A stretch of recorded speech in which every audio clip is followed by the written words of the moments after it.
The subpoena.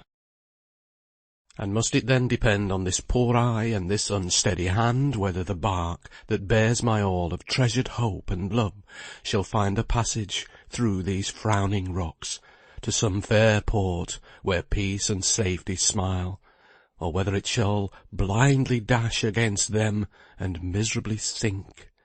Heaven be my help, and clear my eye, and nerve my trembling hand. The Constant Woman. Her heart beating, her head full of ideas which required time and solitude to be reduced into order, Mary hurried home.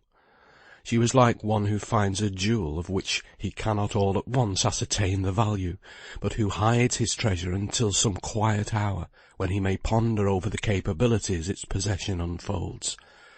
She was like one who discovers the silken clue which guides to some bower of bliss, and secure of the power within his grasp, has to wait for a time before he may tread the labyrinth.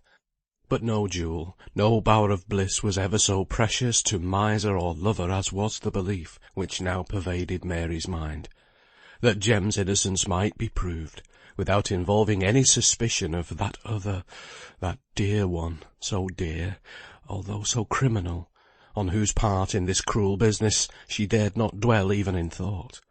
For if she did, there arose the awful question. If all went against Jem the innocent, if judge and jury gave the verdict forth which had the looming gallows in the rear, what ought she do, possessed of her terrible knowledge? Surely not to inculpate her father, and yet, she almost prayed for the blessed unconsciousness of death or madness, rather than that awful question should have to be answered by her. But now a way seemed opening yet more clear. She was thankful she had thought of the alibi, and yet more thankful to have so easily obtained the clue to Jem's whereabouts that miserable night. The bright light that her new hope threw over all seemed also to make her thankful for the early time appointed for the trial. It would be easy to catch Will Wilson on his return from the Isle of Man, which he had planned should be on the Monday, and on the Tuesday all would be made clear. All that she dared to wish to be made clear. She had still to collect her thoughts and freshen her memory enough to arrange how to meet with Will, for to the chances of a letter she would not trust, to find out his lodgings when in Liverpool, to try and remember the name of the ship in which he was to sail. And the more she considered these points, the more difficulty she found there would be in ascertaining these minor but important facts. For you are aware that Alice, whose memory was clear and strong on all points in which her heart was interested, was lying in a manner senseless, that Jane Wilson was, to use her own word so expressive to a Lancashire ear, dazed, that is to say bewildered, lost in the confusion of terrifying and distressing thoughts, incapable of concentrating her mind, and at the best of times Will's proceedings were a matter of little importance to her, or so she pretended. She was so jealous of aught which distracted attention from her pearl of price, her only son Jem. So Mary felt hopeless of obtaining any intelligence of the sailor's arrangements from her. Then should she apply to Jem himself? No, she knew him too well. She felt how thoroughly he must ere now have had it in his power to exculpate himself at another's expense, and his tacit refusal so to do had assured her of what she had never doubted, that the murderer was safe from any impeachment of his. But then neither would he consent, she feared, to any steps which might tend to prove himself innocent. At any rate, she could not consult him. He was removed to Kirkdale, and time pressed. Already it was Saturday at noon, and even if she could have gone to him, I believe she would not. She longed to do all herself, to be his liberator, his deliverer, to win him life, though she might never regain his lost love by her own exertions. And oh, how could she see him to discuss a subject in which both knew who was the blood-stained man, and yet whose name might not be breathed by either, so dearly with all his faults, his sins, was he loved by both. All at once, when she had ceased to try and remember the name of Will's ship, flashed across her mind, the John Cropper. He had named it, she had been sure, all along. He had named it in his conversation with her that fatal Thursday evening. She repeated it over and over again, through a nervous dread of again forgetting it. The John Cropper. And then, as if she were rousing herself out of some strange stupor, she bethought her of Margaret. Who so likely as Margaret to treasure every little particular respecting Will, now Alice was dead to all the stirring purposes of life? She had gone thus far in her process of thought, when a neighbour stepped in, she with whom they had usually deposited the house key, when both Mary and her father were absent from home, and who consequently took upon herself to answer all inquiries, and receive all messages which any friends might make or leave on finding the house shut up. "Here's summat for you, Mary. A policeman left it." A bit of parchment. Many people have a dread of those mysterious pieces of parchment. I am one. Mary was another. Her heart misgave her as she took it, and looked at the unusual appearance of the writing, which, though legible enough, conveyed no idea to her, or rather her mind shut itself up against receiving any idea, which after all was rather a proof she had some suspicion of the meaning that awaited her. "What is it?" asked she, in a voice from which all the pith and marrow of strength seemed extracted. "Nay, how should I know? Policeman said he'd call again towards evening, and see if he'd getten it. He were loth to leave it, though I telled him who I was, and all about my keeping th' key and taking messages." "What is it about?" asked Mary, again, in the same hoarse, feeble voice, and turning it over in her fingers, as if she dreaded to inform herself of its meaning.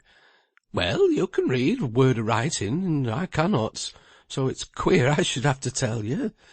But my master says it's a summons for you to bear witness against Jem Wilson at th' trial at Liverpool Assize." "God pity me," said Mary, faintly, as white as a sheet. "Nay, wench, never take on so. What you can say will go little way either to help or to hinder, for folk say he's certain to be hung, and sure enough it was t'other one as was your sweetheart." But Mary was beyond any pang this speech would have given at another time. Her thoughts were all busy picturing to herself the terrible occasion of their next meeting. Not as lovers meet, should they meet. "Well," said the neighbour, seeing no use in remaining with one who noticed her words or her presence so little, "thou'lt tell policeman thou's getten his precious bit o' paper. He seemed to think I should be keeping it for mysel. He's th' first as has ever misdoubted me about giving messages or notes. Good day." She left the house, but Mary did not know it. She sat still with the parchment in her hand. All at once she started up. She would take it to Job Legh and ask him to tell her the true meaning, for it could not be that. So she went, and choked out her words of enquiry. "It's a subpoena," he replied, turning the parchment over with the air of a connoisseur, for Job loved hard words, and lawyer-like forms, and even esteemed himself slightly qualified for a lawyer, from the smattering of knowledge he had picked up from an odd volume of Blackstone that he had once purchased at a bookstall. "A subpoena? What is that?" gasped Mary, still in suspense. Job was struck with her voice, her changed, miserable voice, and peered at her countenance from over his spectacles. "A subpoena is neither more nor less than this, my dear. It's a summonsing you to attend, and answer such questions as may be asked of you regarding the trial of James Wilson, for the murder of Henry Carson. That's the long and short of it, only more elegantly put for the benefit of them who knows how to value the gift of language. I've been a witness before time myself. There's nothing much to be afeared on. If they're impudent, why, just you be impudent, and give 'em tit for tat." "Nothing much to be afeared on," echoed Mary, but in such a different tone. "Ay, poor wench, I see how it is. It'll go hard with thee a bit, I daresay, but keep up thy heart. You cannot have much to tell 'em that can go either one way or t'other.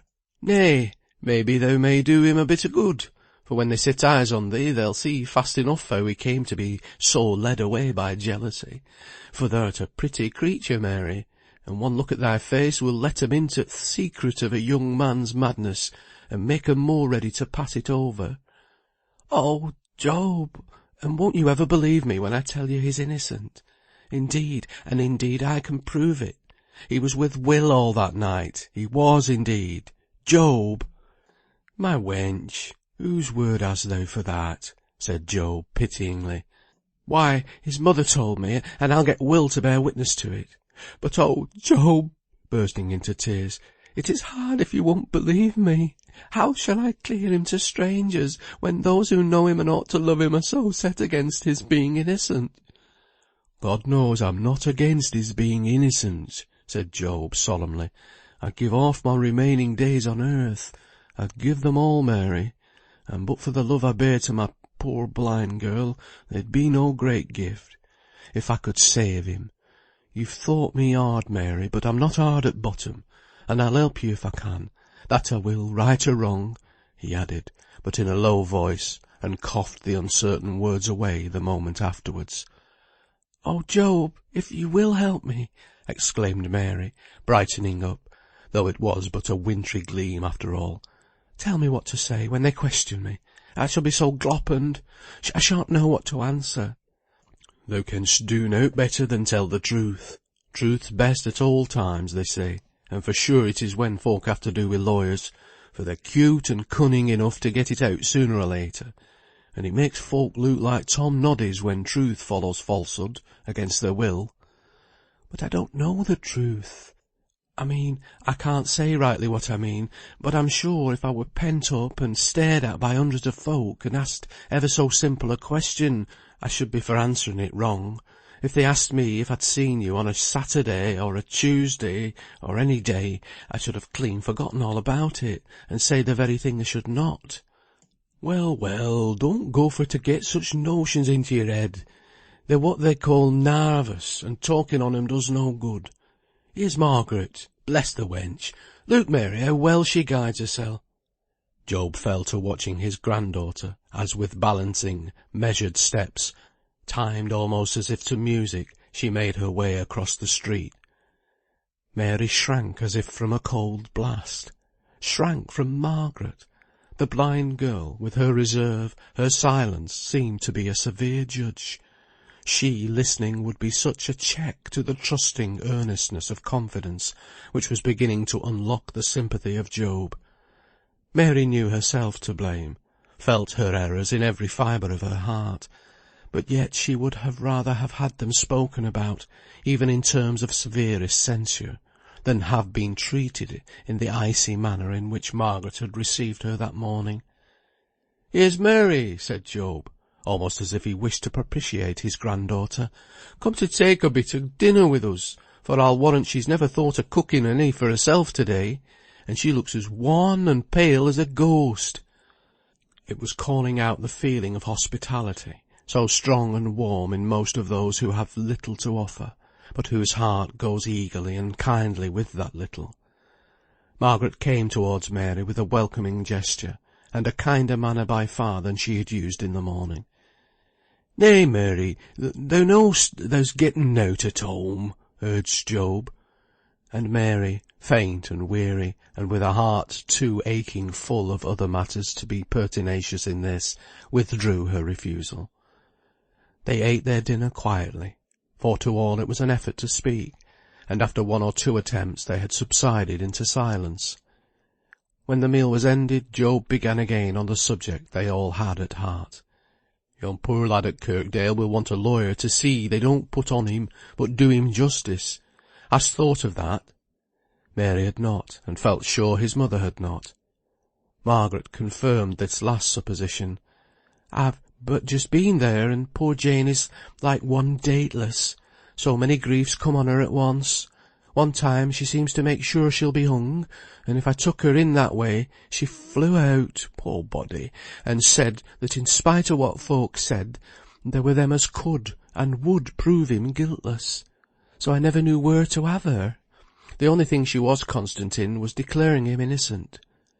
"Mother-like," said Job.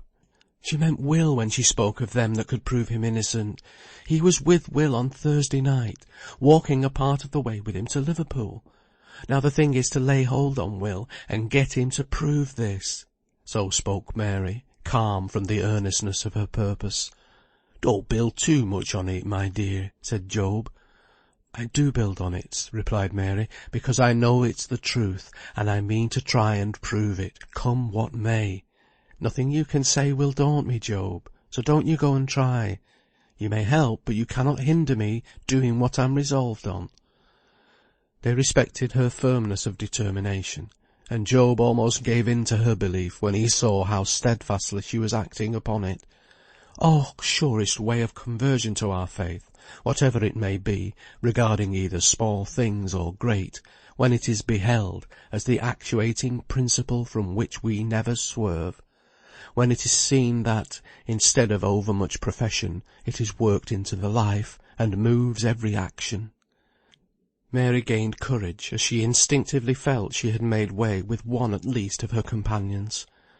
"Now I'm clear about this much," she continued. "He was with Will when the shot was fired," she could not bring herself to say when the murder was committed, when she remembered who it was that she had every reason to believe was the taker away of life.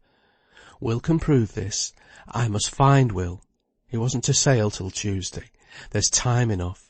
He was to come back from his uncle's in the Isle of Man on Monday. I must meet him in Liverpool on that day and tell him what has happened, and how poor Jem is in trouble, and that he must prove an alibi come Tuesday.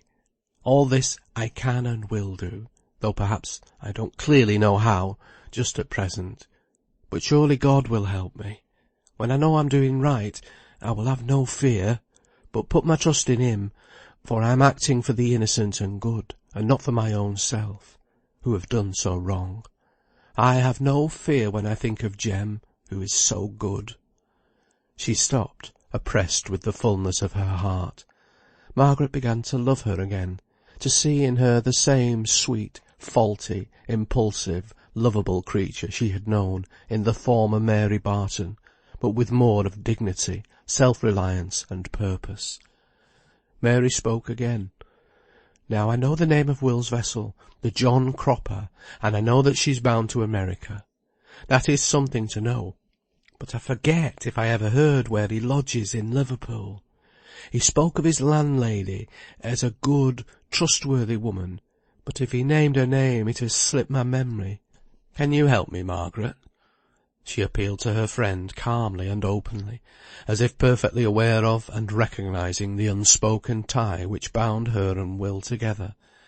She asked her in the same manner in which she would have asked a wife where her husband dwelt, and Margaret replied in the like calm tone, 2 spots of crimson on her cheeks alone bearing witness to any internal agitation. "He lodges at a Mrs. Jones's, Milkhouse Yard, out of Nicholas Street. He has lodged there ever since he began to go to sea. She's a very decent kind of woman, I believe." "Well, Mary, I'll give you my prayers," said Job. "It's not often I pray regular, though I often speak a word to God when I'm either very happy or very sorry. I've catched myself thanking him at odd hours, when I've found a rare insect or had a fine day for an out. But I cannot help it, no more than I can talking to a friend. But this time I'll pray regular for Jem and for you, and so will Margaret, I'll be bound. Still, wench, what think you of a lawyer? I know one, Mr. Cheshire, who's rather given to th' insect line, and a good kind of chap. He and I have swapped specimens many's the time when either of us have had a duplicate. He'll do me a kind turn, I'm sure. I'll just take my hat and pay him a visit." No sooner said than done. Margaret and Mary were left alone, and this seemed to bring back the feeling of awkwardness, not to say estrangement.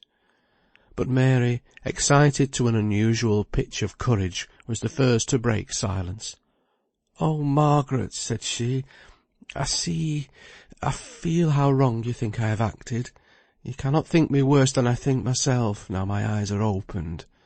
Here the sobs came choking up her voice. "Nay," Margaret began, "I have no right to—" "Yes, Margaret, you have a right to judge. You cannot help it. Only in your judgment, remember mercy, as the Bible says. You, who have always been good, cannot tell how easy it is at first to go a little wrong, and then how hard it is to go back. Oh, I little thought when I first pleased with Mr. Carson's speeches how it would all end. Perhaps in the death of him I love better than life." She burst into a passion of tears. The feelings pent up through the day would have vent. But checking herself with a strong effort, and looking up at Margaret as piteously as if those calm, stony eyes could see her imploring face, she added, I must not cry. I must not give way. There will be time enough for that hereafter. If I only wanted you to speak kindly to me, Margaret, for I am a very, very wretched, more wretched than any one can ever know, more wretched, I sometimes fancy, than I have deserved. But that's wrong, isn't it, Margaret? Oh, I have done wrong, and I am punished, you cannot tell how much." Who could resist her voice, her tones of misery, of humility? Who could refuse the kindness for which she begged so penitently? Not Margaret. The old friendly manner came back, with it, maybe, more of tenderness. "Oh, Margaret, do you think he can be saved? Do you think they can find him guilty if Will comes forward as a witness? Won't that be a good alibi?" Margaret did not answer for a moment. "Oh, speak, Margaret," said Mary, with anxious impatience. "I know nought about law or alibis," replied Margaret meekly. "But, Mary, as grandfather says, aren't you building too much on what Jane Wilson has told you about his going with Will? Poor soul, she's gone dateless, I think, with care and watching, and over much trouble, and who can wonder? Or Jem may have told her he was going, by way of a blind." "You don't know Jem," said Mary, starting from her seat in a hurried manner, "or you would not say so." "I hope I may be wrong, but think, Mary, how much is there against him? The shot was fired with his gun. He it was as threatened Mr. Carson not many days before. He was absent from home at the very time, as we know, and, as I'm much afeared, some one will be called on to prove. And there's no one else to share suspicion with him." Mary heaved a deep sigh. "But, Margaret, he did not do it," Mary again asserted. Margaret looked unconvinced. "I can do no good, I see, by saying so, for none on you will believe me, and I won't say so again till I can prove it. Monday morning I'll go to Liverpool. I shall be at hand for the trial. Oh dear, dear, and I will find Will, and then, Margaret, I think you'll be sorry for being so stubborn about Jem." "Don't fly off, dear Mary, I'd give a deal to be wrong. And now I'm going to be plain spoken. You'll want money. Them lawyers is no better than a sponge for sucking up money, let alone your hunting out Will, and your keeping Liverpool, and what not. You must take some of the mint I've got laid by in the old teapot. You have no right to refuse, for I offer it to Jem, not to you. It's for his purposes you're to use it." "I know, I see. Thank you, Margaret, you're a kind one, at any rate. I take it for Jem, and I'll do my very best with it for him. Not all, though, don't think I'll take all. They'll pay me for my keep. I'll take this," accepting a sovereign from the hoard which Margaret produced out of its accustomed place in the cupboard. "Your grandfather will pay the lawyer. I'll have nought to do with him," shuddering as she remembered Job's words about lawyers' skill in always discovering the truth sooner or later, and knowing what was the secret she had to hide. "Bless you, don't make such a do about it," said Margaret, cutting short Mary's thanks.